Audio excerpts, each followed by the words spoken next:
hook-lying breathing, our focus here is on getting those lower ribs down. So when we're in that ribs flared position, oftentimes we're in that kind of fight or flight state, kind of ribs are open, we're stuck in that more inhalation. So we want to focus on being able to get exhalation and getting our lower ribs in a good position. So we're going to do that via a hook-lying breathing exercise, which also acts as a little bit of an isometric for your hamstrings. If your pelvis is more tipped forward, we want to think of those hamstrings as the anchor, helping to bring us into a little bit more of the posterior tilt, with the abdominal wall providing some support on the front side. So I have a foam pad underneath my feet. You can also use 2 textbooks. The yoga blocks might be a little high, so I'd start with that. And I have some support under my head. I also have a yoga strap. You can just use a scarf or something you have laying around the house. So I have my head nice and supported and my feet on the foam pad. First thing with our checklist is to tune into our pelvis position. So sometimes you might be a little bit dumped forward. Our feet on the foam pad will help bring us into a little bit more of a posterior tilt. But when we're in this position, we're gonna think about getting set up. I'm gonna press through my big toe and find my heel. So I don't wanna roll to the outside of my feet. I wanna be nice and grounded and whole through my foot.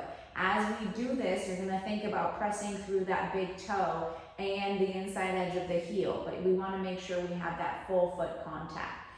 Thinking about this pelvic position, so we might be tilted here. We wanna think about coming into that little posterior tilt.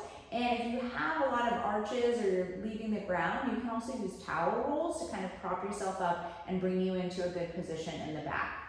So I'm gonna think about pressing through my whole foot and almost dragging on my heels a little bit, not moving the feet, but dragging on the heels, and almost like I'm bringing my sits bones down here closer to my knees. So I'm almost scooping myself under just a tiny bit as I'm bringing my sits bones towards my knees and pulling back on my heels. It's just slight, but I should see and feel some hamstring activation here, pushing through my big toe mounds on both feet. I'm envisioning dragging my heels back and almost scooping my sits bones towards my knees. Feeling some nice hamstring activation. Want to make sure we don't cramp out, so you don't need to do it at 100% effort here, but you should feel the hamstrings on in this hook-lying position. Okay, this is getting us in a nice position at the pelvis. From there, I'm also going to think about what's happening at my shoulders. As we're breathing, we want to make sure that our shoulders stay wide on the floor and we're not crunching down and overusing our upper abs. We should have the chest wall nice and open. As I get set up, I'm going to take the yoga strap or whatever it is I have, and I can think about even just kind of lightly placing it over those lower ribs. And this is just to give us feedback. So I'm going to get set up again with my hamstrings, thinking about pressing through the feet, dragging on the heels, finding that slight posterior tilt. In this position, my glutes should be nice and relaxed. I'm not clenching on my glutes. I'm keeping them relaxed. My hamstrings are helping to keep me in that posterior tilt, and I have the yoga strap or just a scarf around my lower ribs. My shoulders are spread wide, so as I inhale and exhale, I'm not crunching down to those upper abs and bringing my head forward, but I'm allowing the expansion to happen through my body, and I'm exhaling and getting that air out of my body. So thinking about a nice inhale in this position, you'll feel an expansion into the band, and then an exhale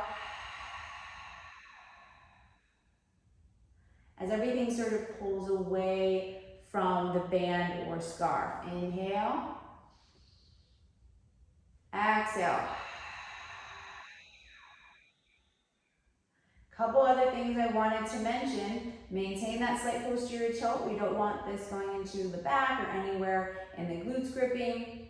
Is as we inhale, relax for a second. As we inhale, the air travels down into the body.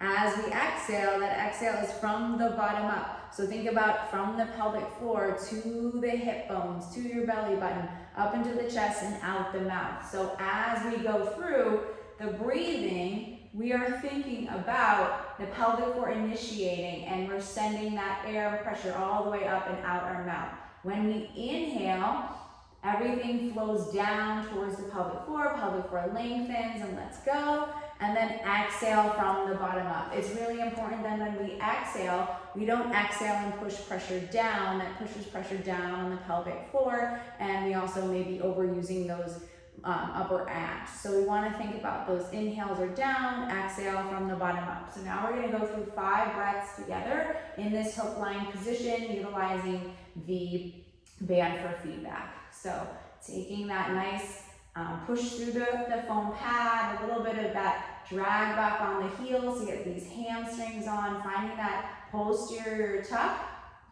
without clenching on the glutes, keeping the shoulders wide. Inhale. And you can provide pressure with the band. Exhale, bottom up.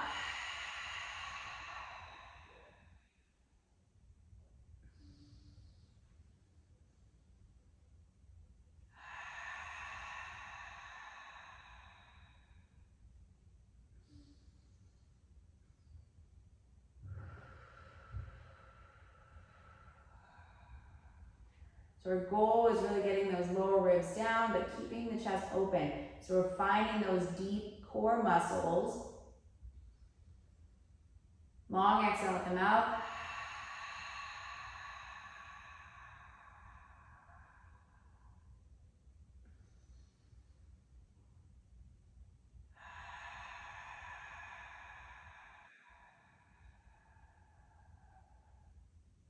So that is your hook line breathing with deep core activation and lower rib awareness. Ultimately, we're finding that little posterior tilt with our hamstrings and utilizing the foam pad. Thinking about inhaling, exhaling from the bottom up and getting these lower ribs to kind of compress in without dropping.